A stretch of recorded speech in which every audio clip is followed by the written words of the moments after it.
This is Arcus Main, and in this Raid Shadow Legends video, I'm going to discuss how to defeat the Magic Keep. So the Magic Keep is only open today, Wednesday, and Tuesday. This is definitely one of the trickier keeps because you need to have the right kind of setup in order to defeat it. Whereas the Force Keep and the Arcane Keep you can just beat down with brute force. If you don't have the proper champs with the right requirements, then this fight can definitely be tough. So at the minute I've only got 3 in. I have 2 food champions. So Xavier is my attack lead with 33% increase in damage. Razin can remove buffs, place decreased defense and weaken. He can also reduce the turn meter. Cephalia, apart from looking good, can remove all buffs, which is going to be very important for this dungeon. And they are there for the XP, for the experience, to watch the pros in action. So as the fight commences, I will explain what happens. So Savia, of course, does her A3 when the enemies have got no poison debuffs.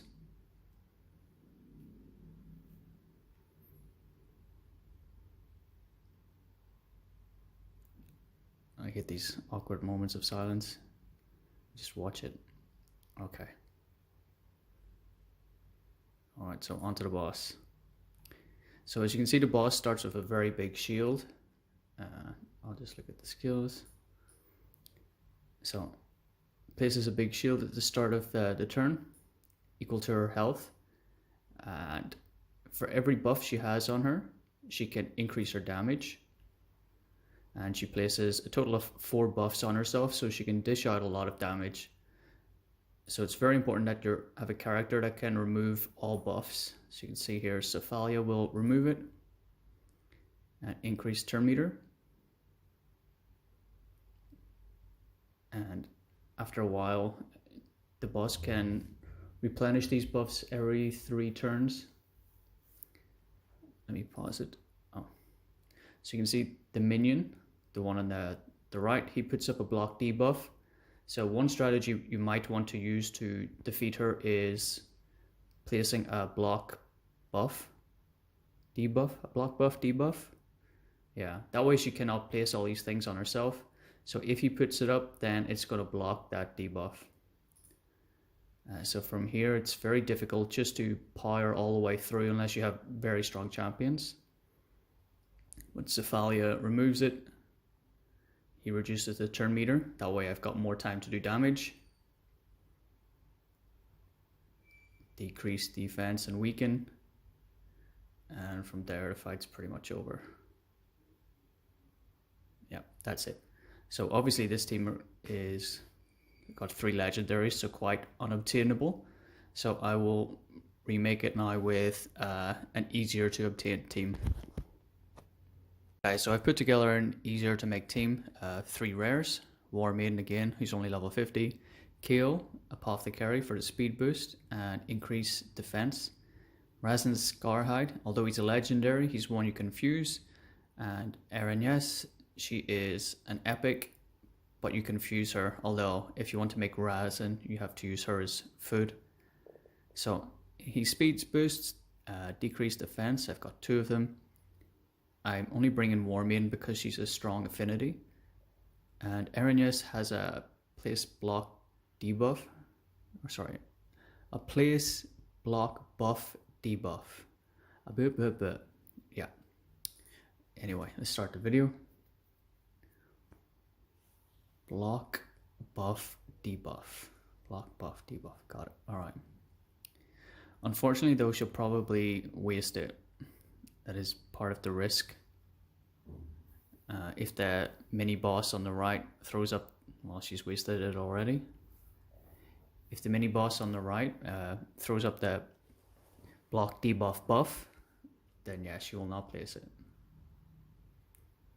She is on lifesteal. I had planned on trying to using her for a counter-attack team because she's got the strong poison on her A1, but I just got better champions.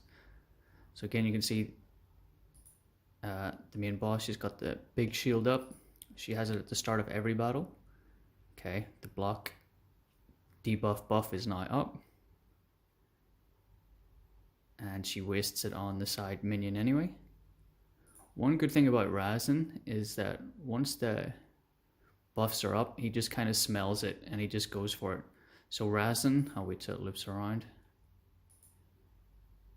On his A1, he has a 20% chance of removing a buff from the target. And he attacks 3 times. So it's 20% chances. Oh, well, I take that back about his AI being smart. Okay, so now the block debuff buff is gone. You can see he removes the shield straight away. And so now my team can chip away. He's removed all the buffs.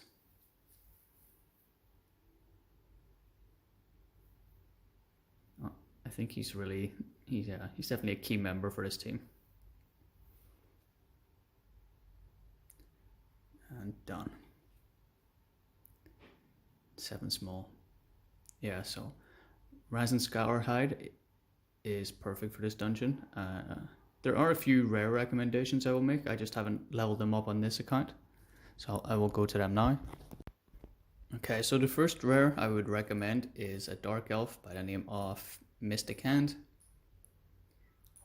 You can't farm him in the campaign now, but on his A1 he can place a block buff debuff.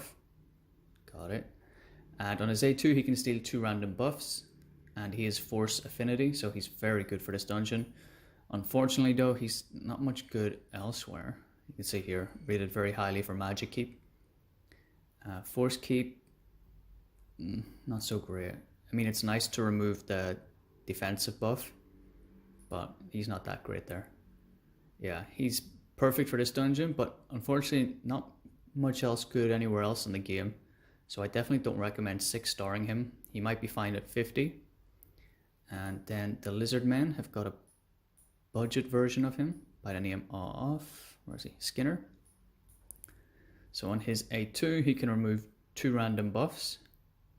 And you can actually get him from the sewers, where all Lizard Men should be.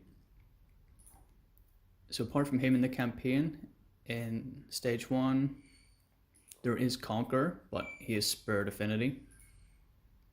But he's a chance to remove 2 random buffs.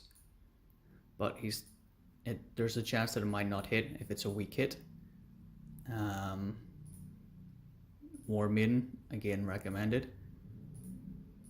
And Diabolist is pretty good because she can place a speed buff on all your allies, increase the turn meter of all your allies, and reduce the turn meter of the enemies. So she's also very useful. I think one of the best though is of course Razin, who you can fuse. He's useful everywhere in the game. So he can remove buff on his A1, decrease defense and weaken the strong versions on his A2, and can reduce turn meter by 100 on his A3. And the AI is reasonably smart for Razin. See here, where is it? Magic Keep 4.9. He's pretty much good everywhere. Not Ice Golems though. Ice Golems 20 is Spirit Affinity, so he's not particularly good there. Spirit Keep he's also not good. But everywhere else he is good. So if you've got any of the rares for the fusion, make sure you set them aside. Don't use them as food. And whenever you can, you should definitely fuse him. He will help you in every area of the game. He helped my progression a lot. Anyway, that's it. Thank you.